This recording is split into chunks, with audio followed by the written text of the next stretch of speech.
Hello YouTube, this is Morgan Airspeed Prime here with my next Teenage Mutant Ninja Turtles 2012 episode review. This one's going to be for Season 2, Episode 20, The Legend of the Kuro Kabuto. And yeah, some general thoughts on the episode before I get into the specifics. Pretty good episode actually. I didn't think it was like amazing, didn't think it was disappointing like I have done for certain episodes this season.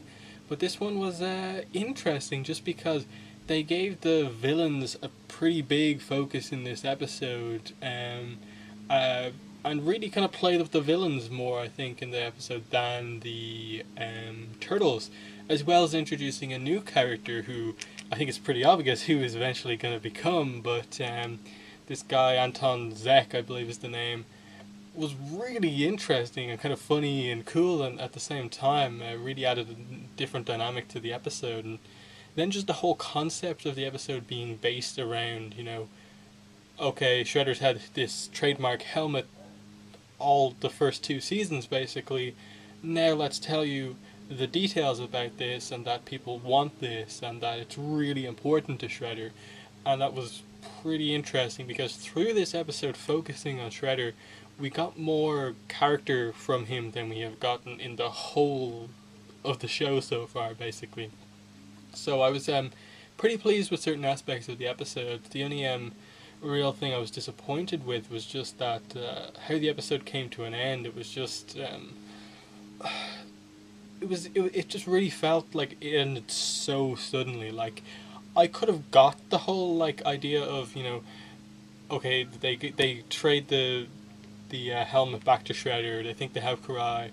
It's a bomb. But the way it just ended, and almost like it was a joke, like when we start next episode, that bomb is not going to matter at all, is the kind of thing that I get from this episode almost. That just the way that normal music, the way it ended there, it wasn't like this shocking moments like the turtles were nearly blown up. It was just like, oh, this one didn't go quite right for them. It was just a little bit disappointing in terms of an ending because the episode had set itself up so well, just with this really nice dynamic of everyone going after the helmet, the turtles kind of seemingly coming out on top, and Karai apparently being kind of got back, and then that would have opened up some character development for her.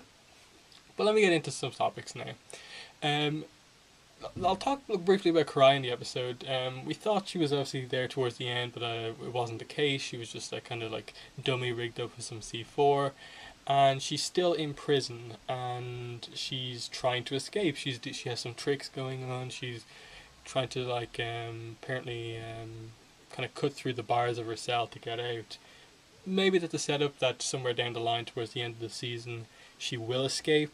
But either way, I think that early scene in the episode was very interesting. That it showed that Shredder really kind of in some ways does care for Karai. That he does wish that she could get past what's happened and get on with their lives, and that he really does hate Splinter.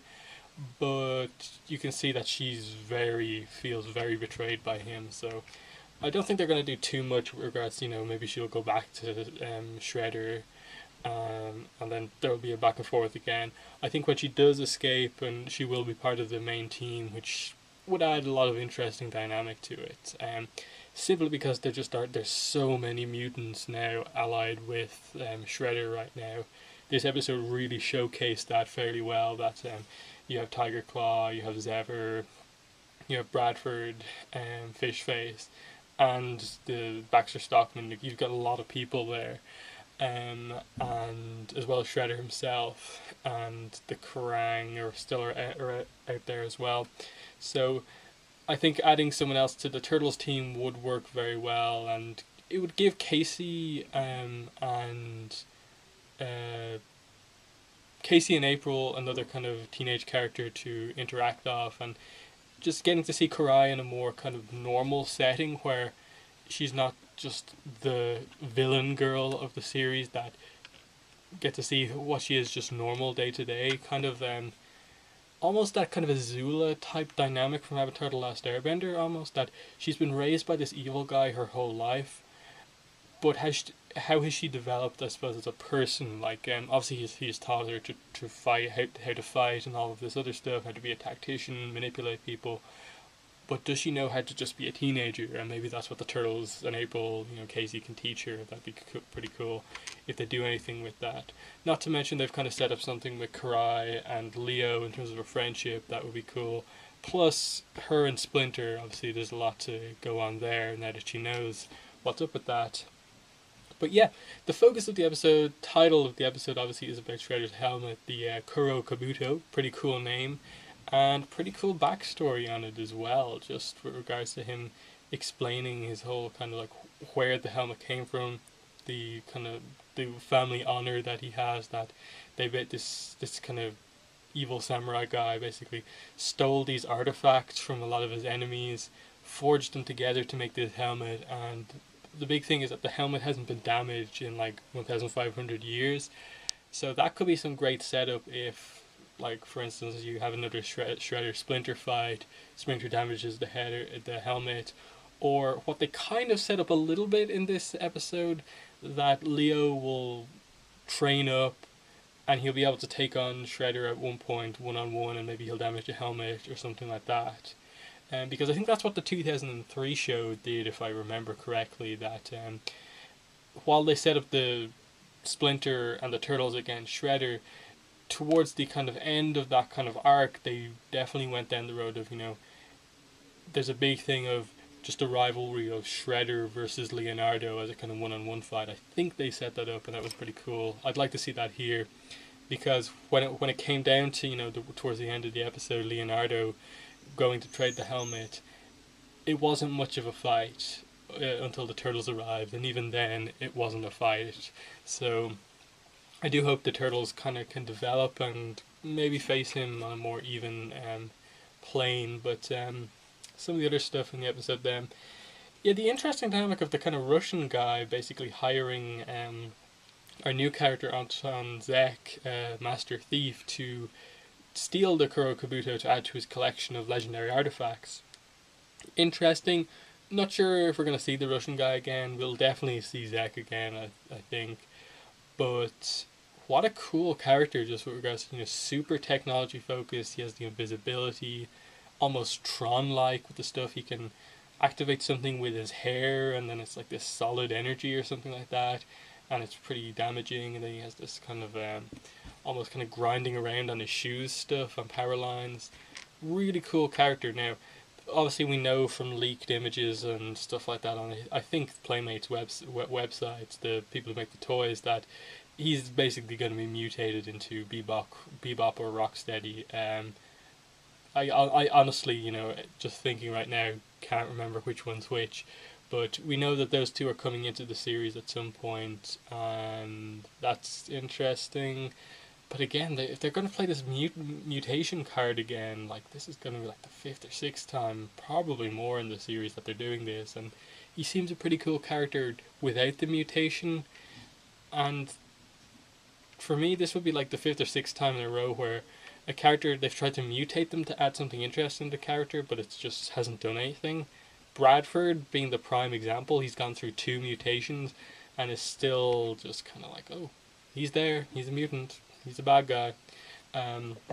Speaking of which, it was just a small interaction, but him and Tiger Claw, the little bit of that conversation about respect and that, why wouldn't we be able to team up correctly, And it was Zebra saying all this stuff, that because of a dog you hate me, and he's just like, no, I don't hate you. But it's like, but I hate him, and I'd eat him if I could. And then obviously Bradford says, I'd eat him just because I don't like him. So that was funny, and there was so much character in that little back and forth between the two villains. So much more than any other episodes they've been in, pretty much. But I just wanted to mention that. What else? I don't know why they decided to do this with the turtle side of the story, but play up again. Like, this is probably the 5th or 6th time they've tried to play it up.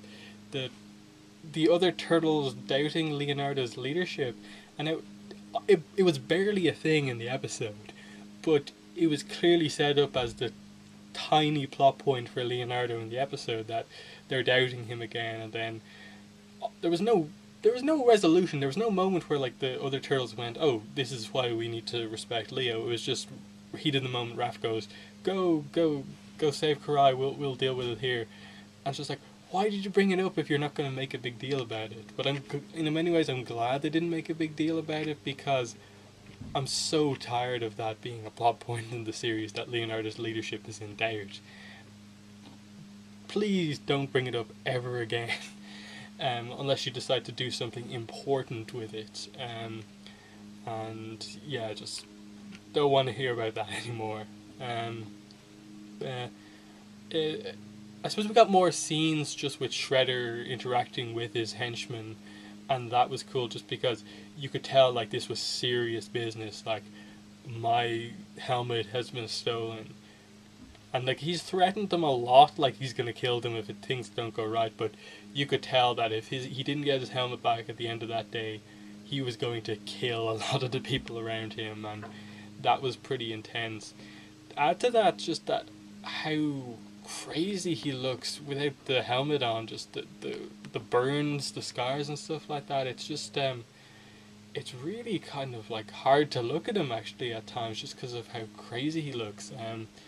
And yeah, the have they revealed yet what actually happened to him?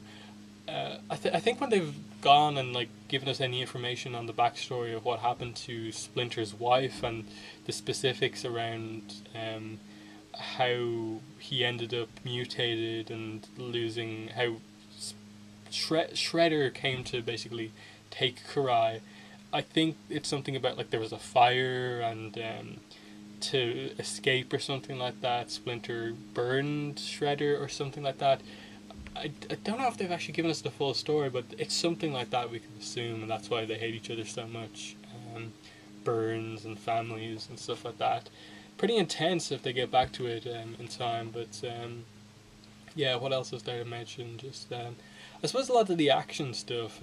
I did enjoy how, you know, Zek stole it in the first place. Then the turtles just happened to come into contact with it and get it back, and then it kind of went back and forth. Zek, you know, was used as someone to kind of get everyone away, for the turtles to get a kind of bit of free space. But for the most part, I think that's most of the episode. I don't think there's really anything else that I really need to mention too much. Let me just think, actually. Just I suppose coming back to the ending again, I just wasn't very happy with that as the place where the episode ended, just because I felt like they were setting something fairly big up. Like, this felt like a fairly important episode, just because we got backstory on Shredder, big focus on Shredder after not really focusing on him too much for the last while, and then all of a sudden the episode just ends like that. And if they don't jump back into the immediate aftermath of this, I'm going to be very disappointed. Like, if we start next episode and they don't mention the fact that there's this huge disappointment over the fact that they were tricked, they don't have Karai, and they're back to square one, I'm going to be so disappointed. But I think the show is gradually building up towards some sort of finale. I mean, we've got 6 episodes left. I'm pretty excited to see where they go after seeing how impressive parts of this episode have been. But yeah, that's been the video review. Let me know in the comments below what your own thoughts were on the episode. To me, this is just one of those ones I really want to see what other people think of it, because I'm not quite sure what to make of it myself. I'm like, I liked it, but there were some disappointing parts. But on the whole, I think it's just like very solid, above average episode. So thanks for watching, and bye.